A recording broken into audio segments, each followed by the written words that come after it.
Nearly a full decade after its initial release, Xenoblade Chronicles X will finally have its chance to shine once more, as a definitive edition makes its way to the Nintendo Switch on March 20th, 2025.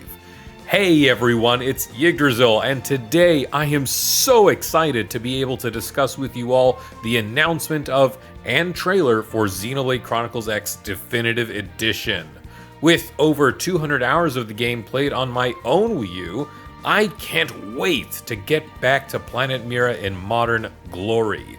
The collectathon of the Xenoblade series with a new lease on life, a refresh on its online support after it was taken down for the base game earlier this year, and a core audience that has honestly exploded in size since the time this game came out means we are going to have many good times to come.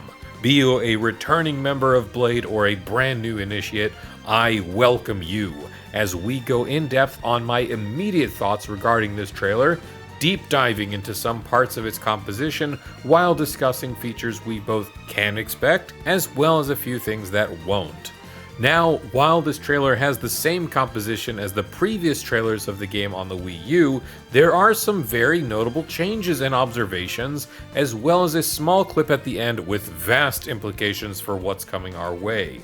Now, before we get started, as always, if you enjoy what I have to say in this video, please consider leaving it a like, letting me know what you think down below, and subscribe for more Xenoblade Chronicles and Monolith Soft content. I will be creating follow-up videos as more information regarding Xenoblade X Definitive is released, and I'm also planning to create an introduction video to Xenoblade X for those of you who haven't played the game before, but would like to know a little bit more about what you're getting into without being spoiled. And with all of that out of the way, let's get stuck in. Before we get into what changes we can see in this trailer, first things first, let's talk about what we know about the game so far. Xenoblade Chronicles X Definitive Edition has one of the shortest turnarounds from announcement to release day. From its announcement on October 29th, 2024, we are already less than 5 months away from the game being out. It makes me wonder if the definitive team over at Monolith Soft has been working on this game ever since their work with Xenoblade 1 Definitive concluded. It wouldn't also surprise me if it's taken that length of time considering just how staggeringly large this game is. Monolith Soft director Tetsuya Takahashi went on record back in October 2018 to say that, at the time, a Xenoblade Chronicles X Switch port would be highly unlikely due to the amount of money that it would take to port over, to say nothing of recreating the game entirely. I also strongly remember another interview with Takahashi where he mentioned that integrating the Frontier Nav system off of the Wii U main control pad would be fundamentally difficult design-wise for them, although I can't seem to find that interview anywhere anymore, at least.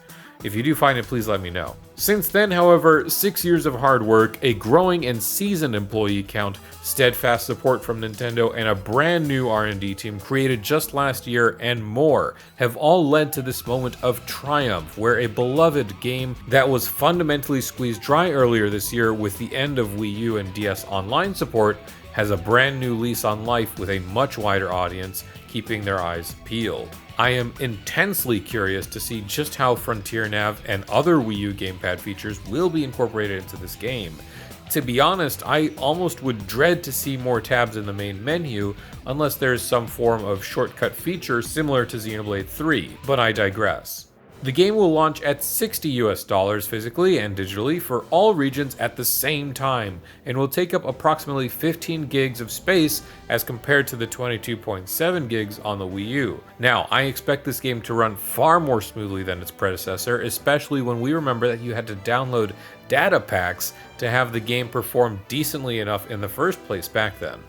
It's also very important to know that Xenoblade X Definitive Edition is based off of the English version of the original game, so a handful of skimpy outfits and design elements such as the coveted booba slider will not be present in any version of this game. And no, I don't mean that there aren't any skimpy outfits at all, just not any for Lyn, who is 13 by the way for those unaware.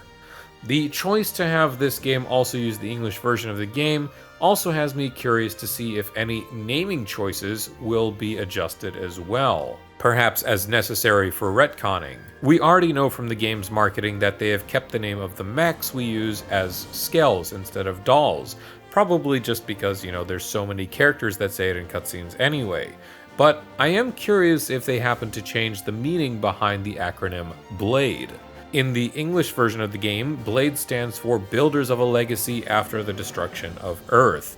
But the Japanese version has BLADE stand for Beyond the Logos, Artificial Destiny Emancipator. Quite a stark difference in terms of naming ideology, and one that could have an entirely new weight as we factor in Xenoblade Chronicles 2 and 3, especially upon hearing the name Logos being mentioned. I'll have a little bit more on that later.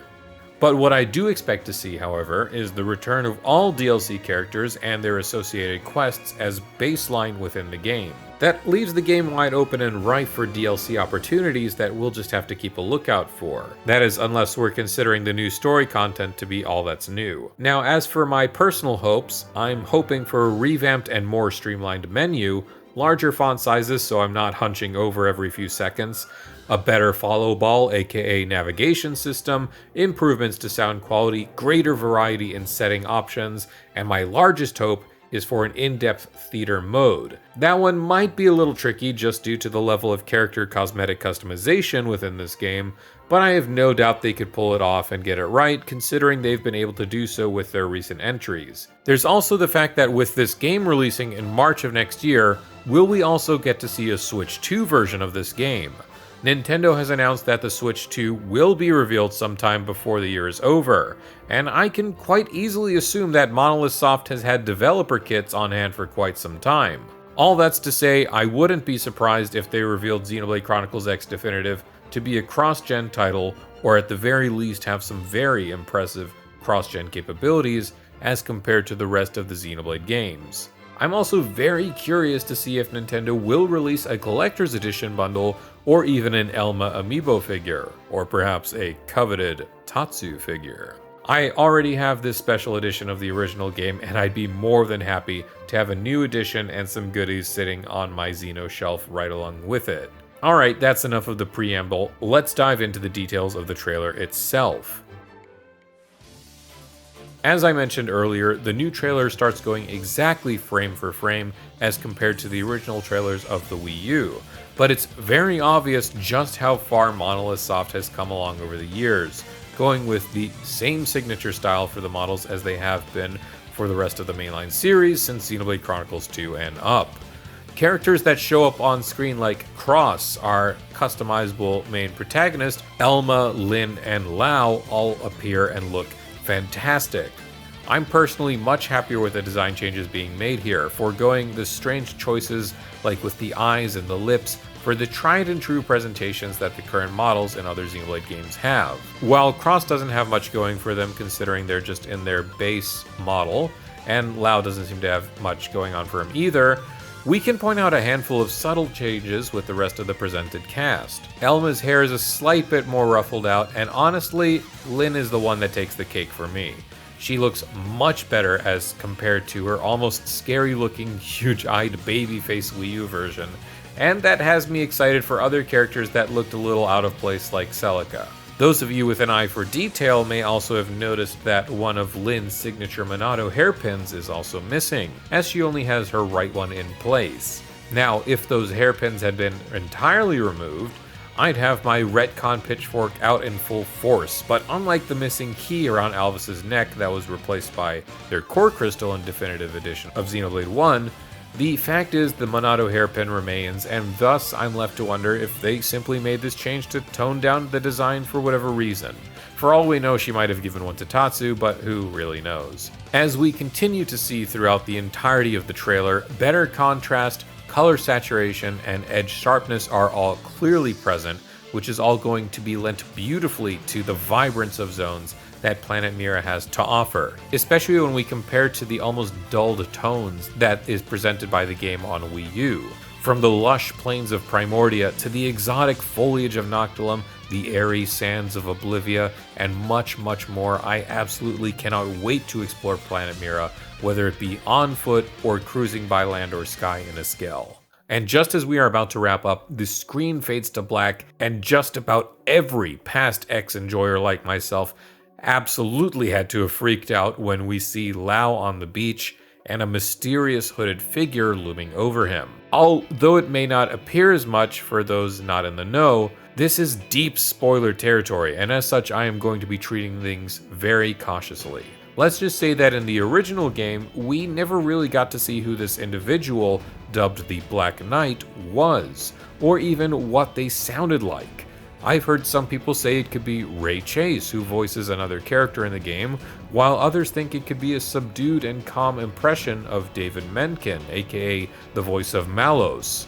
And while I don't quite hear it, just the implication that it could be Malos hiding in that suit sets up quite a debate indeed. For one, the model in the base game's files for the Black Knight prominently shows a purple core resting centrally over the character's chest. We never get to see this because all we see in the original game was an overhead shot. It could be part of the armor itself, or it could be something else entirely. This could also just be easily countered by comparisons of the character's concept art, or simply the fact that Monolith Soft has gone on record to say that the characters of Xenoblade 1 through 3 have completed their journeys with the ending of Future Redeemed. But at that same time, we also know through interviews with Takahashi in the Ionios Moments book that Malos himself has a bit more of a role to play in the overall scheme of things, his essence embedded in the Sword of N of Xenoblade Chronicles 3.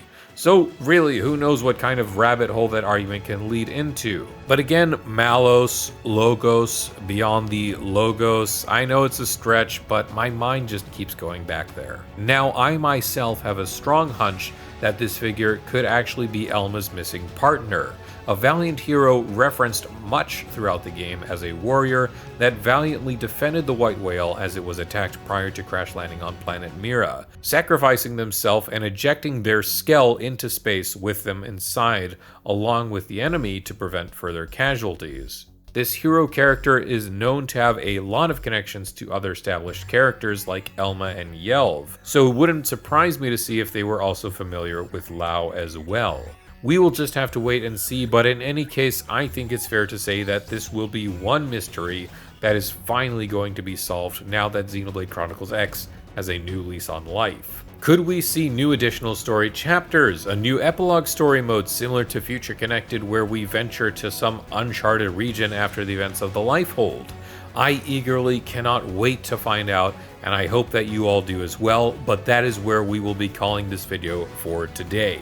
I hope that you all enjoyed it and are as excited for Xenoblade Chronicles X Definitive as I am, and you can bet that I will be covering all of the details as they emerge. I will be working toward an introduction video for Planet Mira for those of you who want a few more crumbs about the game without being spoiled, so please be sure to subscribe if you are interested. Thank you all very much for watching, and as always, have a great day.